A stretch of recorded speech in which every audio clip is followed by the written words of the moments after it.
SP साहब का transfer होता है। वे दूसरे जिले में जाकर अपना कार्यभार संभालते हैं और जहां पर उनकी पोस्टिंग हुई थी वहां से लगभग 50 किलोमीटर दूर उनके कुछ रिश्तेदार रहा करते थे। तो वह दिन के समय में ही मन बना लेते हैं कि आज शाम को ड्यूटी खत्म होने के बाद मैं अपने रिश्तेदारों से मिलने के लिए जाऊंगा। धीरे धीरे शाम हो जाती है और जैसे ही शाम को उनकी ड्यूटी खत्म होती है तो उसके बाद वह अपनी कार लेकर अपने रिश्तेदारों से मिलने के लिए अपने घर से चल देते हैं। लगभग 40 किलोमीटर का सफर तय करने के बाद अचानक से एसपी साहब की गाड़ी खराब हो जाती है और अब शाम से धीरे धीरे रात हो गई थी। रात का समय था और रात के समय में एसपी साहब की गाड़ी एक सुनसान रोड पर खराब हो गई थी। अब इसके बाद एसपी साहब इधर उधर देखते हैं तो एक दूर से एक व्यक्ति उन्हें साइकिल पर आता हुआ दिखाई देता है। तो एसपी साहब अपनी गाड़ी से उतरते हैं और उतरने के बाद उस व्यक्ति को रोकते हैं और उससे पूछने लगते हैं कि यहां पर आसपास कोई मैकेनिक है क्या? अगर हो तो मुझे बता दीजिए। उसके बाद जो व्यक्ति था वहीं का लोकल था, तो वह एसपी साहब को बताता है कि यहां से थोड़ी ही आगे, लगभग 50 मीटर आगे एक मैकेनिक की दुकान है जहां पर आपको मैकेनिक मिल जाएगा। उसके बाद जो एसपी साहब होते हैं वह पैदल पैदल वहां से मैकेनिक की दुकान तक जाते हैं और मैकेनिक की दुकान पर जाने के बाद उसे अपने साथ लेकर सीधा अपनी गाड़ी पर आते हैं। गाड़ी पर आने के बाद जो मैकेनिक होता है वह गाड़ी की अच्छी तरह से जांच पड़ताल करता है और जांच पड़ताल करने के बाद एसपी साहब को बताता है कि साहब, इसका एक पार्ट खराब हो गया है और वह पार्ट मार्केट में ही मिलेगा। अब तो रात हो चुकी है, अब उस पार्ट को ला पाना बड़ा ही मुश्किल होगा क्योंकि सभी दुकानें बंद हो गई है। अब इस बात को सुनने के बाद एसपी साहब को थोड़ी सी चिंता होती है। फिर एसपी साहब उससे कहते हैं कि अब क्या होगा? तो उसके बाद जो मैकेनिक होता है वह उनसे कहता है कि अब तो आपकी गाड़ी ठीक नहीं हो पाएगी। जैसे ही सुबह होगी तो सुबह के टाइम में मैं उस पार्ट को लाकर आपकी गाड़ी में डाल दूंगा और यह अच्छे से ठीक हो जाएगी। तो जो एसपी साहब होते हैं वह उसे अपने बारे में बताते हैं क्योंकि एसपी साहब फिलहाल सिविल ड्रेस में थे और इसी वजह से वह मैकेनिक उन्हें केवल आम ग्राहक ही समझ रहा था। लेकिन फिर एसपी साहब उसे अपना पूरा का पूरा परिचय देते हैं और परिचय देने के बाद उस व्यक्ति का फोन नंबर ले लेते हैं और उससे कहते हैं कि ठीक है, तुम ऐसा करना, कल इस गाड़ी को ठीक करवा देना और उसके बाद मेरा ड्राइवर आकर इस गाड़ी को ले जाएगा। जो एसपी साहब होते हैं वह मैकेनिक से कहते हैं कि आपकी बड़ी मेहरबानी होगी अगर यहां से आप मुझे किसी गाड़ी में लिफ्ट दिला दो। तो उसके बाद एसपी साहब और मैकेनिक वहां पर खड़े होकर गाड़ियों का वेट करने लगते हैं। रोड थोड़ा सा सुनसान था तो वहां से कभी कभार कोई सवारी निकला करती थी। अब इसी तरह से वेट करते हुए एक गाड़ी उनको आती हुई दिखाई देती है। तो जो मैकेनिक होता है वह उस गाड़ी को हाथ मारता है और हाथ मारने के बाद वह गाड़ी वहां पर रुक जाती है। उसका जो ड्राइवर होता है वह उस गाड़ी से उतरता है और एसपी साहब के पास ले आता है। वहां पर आने के बाद जो एसपी साहब होते हैं वह अपना परिचय उस ड्राइवर को देते हैं और कहते हैं कि भाई, मेरी गाड़ी खराब हो गई है और मैं चाहता हूं आप मुझे अपनी गाड़ी में लिफ्ट दे दीजिए, मुझे यहां से थोड़ी ही आगे जाना है। उन्होंने उस गांव का नाम बताया था जिस गांव के अंदर उन्हें जाना था, जहां पर एसपी साहब के रिश्तेदार रहा करते थे। अब इस बात को सुनने के बाद जब ड्राइवर देखता है कि एसपी साहब है और इस शहर में उनकी नई नई पोस्टिंग हुई है तो वह भी एसपी साहब को लिफ्ट देने के लिए तैयार हो जाता है। अब गाड़ी के अंदर पहले से ही 10 सवारी मौजूद थीं, तो एसपी साहब को वह सवारियों में एडजस्ट करके बिठा लेता है और कहता है कि साहब, कोई बात नहीं, मैं उसी गांव से निकल कर जाऊंगा जिस गांव के बारे में आप बता रहे हो, तो वहां पर मैं आपको छोड़ दूंगा। इसके बाद एसपी साहब उस गाड़ी में बैठकर आगे की तरफ चलने लगते हैं। लेकिन जैसे ही 2 किलोमीटर का सफर तय होता है तो उसके बाद पुलिस का नाका आता है और उस पुलिस नाके पर वहां के पुलिस ने उस गाड़ी को रोक लिया था। हवलदार ने उसे रुकने का इशारा किया था और इसके बाद ड्राइवर गाड़ी को साइड में लगा लेता है और उसके बाद गाड़ी से उतर जाता है। अब इन सभी चीजों को देखकर जो एसपी साहब थे वह भी गाड़ी से उतर जाते हैं।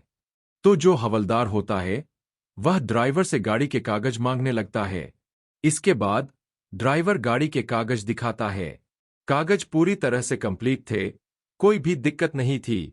लेकिन तभी जो हवलदार होता है वह गाड़ी के अंदर बैठी हुई सवारियों को गिनने लगता है और सवारियों को गिनने के बाद उसे पता चलता है कि इस गाड़ी के अंदर 11 पैसेंजर सवारी कर रहे हैं जबकि इसका परमिट 10 लोगों का है और एक सवारी फालतू है। अब इसके बाद हवलदार उससे कहने लगता है कि तुमने गलत किया है। तुम यहां पर इस गाड़ी के अंदर 11 लोगों को बैठाकर चल रहे हो, जबकि तुम्हारी गाड़ी में परमिट जो पास हुआ है वह 10 लोगों का है। तुम्हारा चालान होगा। ऐसा कहकर वह गाड़ी के ड्राइवर को वहां के बड़े साहब के पास ले जाने लगता है। वहां पर बड़े साहब एक चेयर पर बैठे हुए थे और किसी से फोन पर बातें कर रहे थे। इतनी ही देर में वहां पर एसपी साहब भी ड्राइवर के पीछे पीछे आ गए थे, क्योंकि जो कुछ भी हुआ था उनकी ही वजह से हुआ था। इस ड्राइवर ने एसपी साहब से पहले ही कहा था कि मेरी गाड़ी के अंदर 10 लोगों की पासिंग है, लेकिन अगर मैं आपको ले जाऊंगा तो आगे मुझे पुलिस पकड़ लेगी। लेकिन एसपी साहब ने उसे भरोसा दिलाया था कि तुम्हारे साथ कुछ भी नहीं होगा, इसकी जिम्मेदारी मैं लेता हूं। उसके बाद जो हवलदार होता है वह पूरी घटना उस बड़े साहब को सुनाता है और कहता है कि इनकी गाड़ी में 10 लोगों की पासिंग है, लेकिन इसने 11 लोग बैठा रखे हैं और इनका चालान बनता है। इसके बाद जो वहां के बड़े साहब थे वह उस गाड़ी के कागजों को चेक करते हैं और चेक करने के बाद ड्राइवर से कहते हैं कि तुम तो बहुत ही गलत कर रहे हो। तुम्हारी गाड़ी में 10 लोगों की पासिंग है और तुमने 11 लोग बैठा रखे हैं और इसका तुम्हें चालान भरना पड़ेगा। तुम्हारा 0-0 का चालान बनेगा। अब इस बात को जैसे ही ड्राइवर सुनता है तो वह उन्हें हाथ जोड़ने लगता है। लेकिन तभी एसपी साहब बीच में बोलते हुए कहते हैं कि साहब, कोई बात नहीं, इससे मैंने ही लिफ्ट मांगी थी। मेरी गाड़ी खराब हो गई थी और इसने तो मुझे लिफ्ट दी है। इसने मुझसे कहा भी था कि आगे साहब लोग मिलेंगे और वह लोग हमारा चालान काट देंगे, लेकिन मैंने उससे कहा था कि कोई बात नहीं, मैं साहब लोगों से बात कर लूंगा। जो एसपी साहब थे वह उनसे रिक्वेस्ट करने लगते हैं और कहते हैं कि साहब, कोई बात नहीं, मेरी मजबूरी थी और इसी वजह से मुझे इसे लिफ्ट लेनी पड़ी। अब इसके बाद जो बड़े साहब होते हैं वह उसे मना कर देते हैं और कहते हैं कि चालान तो होकर रहेगा। ऐसा कहकर वह दोबारा से फोन पर बातें करने लगते हैं। लेकिन तभी जो हवलदार होता है वह ड्राइवर के पास जाता है, उसके कान में कहने लगता है कि अगर आप लोगों को चालान से बचना है तो साहब 1500 का चालान बता रहे हैं, तो आप ऐसा कीजिए, 500 साहब को दे दीजिए और आपकी गाड़ी को छोड़ दिया जाएगा। अब इस बात को जैसे ही ड्राइवर के साथ एसपी साहब सुनते हैं तो हवलदार से कह देते हैं कि कोई बात नहीं, आप बात कर लीजिए, हम 50 लाख रुपए हो। ऐसा कहने के बाद जो ड्राइवर होता है वह फोन को वीडियो रिकॉर्डिंग पर ऑन करके अपने जेब में रख लेता है और उसके बाद एसपी साहब के साथ बड़े साहब के पास पहुंच जाता है। वहां जाने के बाद जो एसपी साहब होते हैं वह बड़े साहब से कहने लगते हैं कि साहब, 500 तो काफी ज्यादा है, आप थोड़ा कम में काम चला लीजिए। लेकिन तभी बड़े साहब कहते हैं कि ऐसा नहीं हो पाएगा, आपका 0-0 का चालान है और उसे मैं 500 में कंप्लीट कर रहा हूं। 500 जुर्माना भरो और तुम यहां से जा सकते हो। इसके बाद जो एसपी साहब होते हैं वह अपने जेब से 500 का नोट निकालते हैं और उसे बड़े साहब को दे देते हैं। अब यह सभी बातें ड्राइवर के फोन में रिकॉर्ड हो रही थीं। इसके बाद एसपी साहब वहां से ड्राइवर के साथ चुपचाप वापस आने लगते हैं और जैसे ही वह लोग गाड़ी के पास पहुंचते हैं तो एसपी साहब दोबारा से वापस मुड़ते हैं और ड्राइवर को लेकर दोबारा से बड़े साहब के पास पहुंचते हैं। वहां जाने के बाद उनसे कहते हैं कि साहब, आपको तनख्वाह किस बात की मिलती है? आप हमसे इस तरह की वसूली क्यों कर रहे हैं?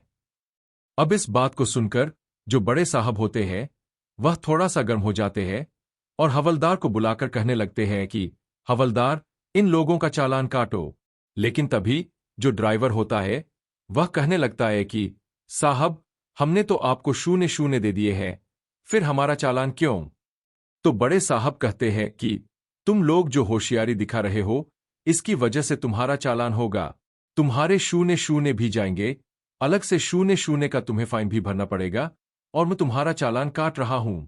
ऐसा कहकर वह हवलदार को आदेश देते हैं। अब इन सभी बातों को जैसे ही एसपी साहब देखते हैं तो एकदम से बड़े साहब से कहने लगते हैं कि आपको जरा भी शर्म नहीं आती इस तरह से रिश्वत मांगने में, और रिश्वत मांगने के बावजूद भी आप इसका चालान काट रहे हो, यह शोभा नहीं देता। अब इस बात को सुनने के बाद जो बड़ा साहब वहां पर बैठा हुआ था उसे एकदम से गुस्सा आता है और वह एकदम से खड़ा होने के बाद एसपी साहब का कॉलर पकड़ लेता है। वह एसपी साहब को चांटा मारने ही वाला था लेकिन तभी जो एसपी साहब होते हैं वह एकदम से अपना आई कार्ड निकालते हैं और उसे बड़े साहब के सामने कर देते हैं। अब जैसे ही बड़े साहब एसपी साहब का आई कार्ड देखते हैं तो एकदम से उनके पैरों तले से जमीन खिसक जाती है, सर के ऊपर से आसमान चला जाता है। वह एकदम से चुपचाप खामोश से खड़े रह जाते हैं और एकदम हड़बड़ाहट में उनको सैल्यूट मारते हैं और कहते हैं कि साहब, मुझसे बहुत बड़ी गलती हो गई, मुझे माफ कर दो। आगे ऐसा कुछ भी आपको देखने को नहीं मिलेगा। अब मामला जब गर्मागर्मी का हो गया था तो उस गाड़ी के अंदर जितनी भी सवारियां भरी हुई थीं वह सारी भी वहां पर आकर खड़ी हो जाती है। तभी सवारियों के बीच में से एक व्यक्ति कहने लगता है कि इन लोगों का तो रोज का काम है, रोज हमें इसी रूट से आना जाना पड़ता है, तो यह गाड़ियों को रोकते हैं और गाड़ियों को रोकने के बाद उनसे पैसा वसूल किया करते हैं। अब इस बात को सुनने के बाद एसपी साहब उस बड़े साहब को धमकाने लगते हैं। यह बात जैसे ही सभी पुलिस वाले देखते हैं तो वह लोग भी भौंचक्के से खड़े रह जाते हैं और सोच विचार में पड़ जाते हैं कि आखिर आज यह हमारे साथ ऐसा क्या हुआ है। एसपी साहब उनको अच्छी तरह से धमकाते हैं और धमकाने के बाद बड़े अधिकारियों के पास फोन कर देते हैं और उनसे कहते हैं कि मौके पर आकर इन लोगों को फौरन सस्पेंड करो और इनकी जगह किसी दूसरी टीम को यहां पर काम करने के लिए बिठाओ, क्योंकि यह लोग अवैध तरह की वसूली करते हैं और इस बात का सबूत मेरे पास है। ऐसा कहकर एसपी साहब उसी गाड़ी से लिफ्ट लेते हैं और लिफ्ट लेने के बाद अपने रिश्तेदारों के पास पहुंच जाते हैं। वहां जाने के बाद वह अपने रिश्तेदारों से मिलते हैं और रिश्तेदारों से मिलने के बाद उनको पूरी कहानी बता देते हैं।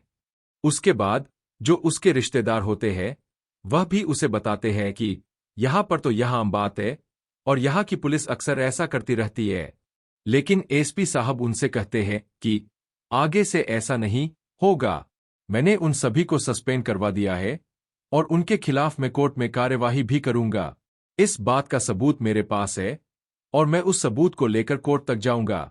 धीरे धीरे सुबह होती है और सुबह जैसे ही होती है तो एसपी साहब अपने ड्राइवर को फोन करते हैं। उनका ड्राइवर अपने घर से आकर उस मैकेनिक की दुकान से उनकी कार को लेता है और कार को लेने के बाद सीधा एसपी साहब के पास पहुंच जाता है जहां पर एसपी साहब थे। एसपी साहब अपने रिश्तेदारों से विदा लेकर उस गाड़ी में बैठते हैं अपने ड्राइवर के साथ और सीधा गाड़ी को स्टैंड पर लगाने की कहते हैं, जिस स्टैंड से वह गाड़ी वाला आया था, जिस गाड़ी में बैठकर वह सफर कर रहे थे। उसके बाद जो उनका ड्राइवर होता है वह स्टैंड पर जाकर गाड़ी लगा देता है जहां से कई गाड़ी वाले अपनी गाड़ियों में सवारियों को भरा करते थे और इधर उधर ले जाकर छोड़ा करते थे। उसी से अपनी जीविका को चलाया करते थे। वहां पर जाने के बाद जो एसपी साहब होते हैं उस ड्राइवर को ढूंढते हैं जिसके साथ रात में उन्होंने सफर किया था, और जैसे ही ड्राइवर एसपी साहब को अपने सामने देखता है तो उसे बिल्कुल विश्वास नहीं होता।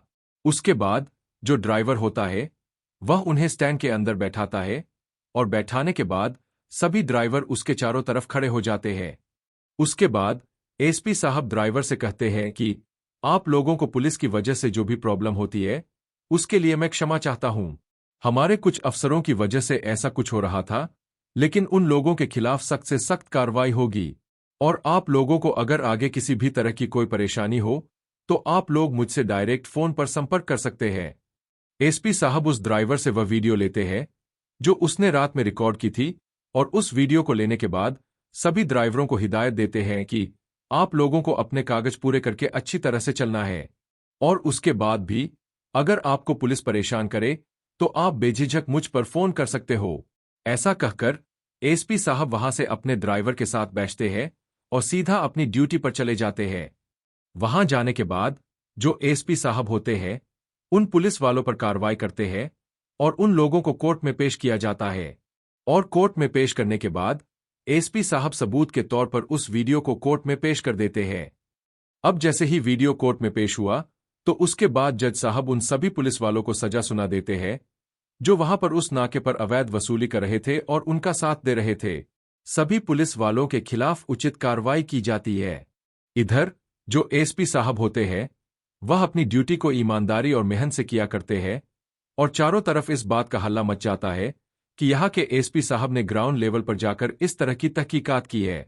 इधर जो स्टैंड के ड्राइवर थे सभी के पास एसपी साहब का नंबर था और जब भी उनको कोई परेशानी हुआ करती तो वह सीधा एसपी साहब के पास फोन कर दिया करते थे और एसपी साहब भी उनकी शिकायत पर आकर उनकी मदद किया करते थे। अगर वह खुद भी नहीं जा पाते थे तो अपने स्टाफ से किसी व्यक्ति को वहां पर भेज देते और कहा करते कि जो जायज हो वही तुम्हें करना है। तो दोस्तों, यह थी कहानी एक ईमानदार एसपी साहब की, जिन्होंने अपनी ईमानदारी का सबूत वहां पर दिया जहां पर वह किसी दूसरे की गाड़ी में लिफ्ट लेकर बैठे थे, लेकिन उसको ही पुलिस ने रोक लिया और उन लोगों से पैसे मांगने लगे। आप क्या कहना चाहते हैं एसपी साहब के बारे में? आप क्या कहना चाहते हो उन पुलिस वालों के बारे में? आपकी जो भी राय हो कमेंट बॉक्स में लिख सकते हो, लोगों के साथ शेयर कर सकते हो। वीडियो अच्छा लगा हो तो वीडियो को लाइक और चैनल को सब्सक्राइब जरूर करें, ताकि हमें थोड़ा बहुत हौसला मिले आप लोगों के लिए ऐसे अच्छे अच्छे वीडियो बनाने के लिए। इन कहानियों को सुनाने का उद्देश्य किसी को परेशान करना बिल्कुल भी नहीं है। इन कहानियों का उद्देश्य यह है कि आप लोग इन कहानियों में से कुछ ना कुछ अच्छा सीख सको और उसे अपने जीवन में अप्लाई कर सको। जैसे कि इस कहानी में जो एसपी साहब ने किया था वह काबिले तारीफ था, लेकिन जो बड़े साहब ने किया था वह बिल्कुल ही नागवार था।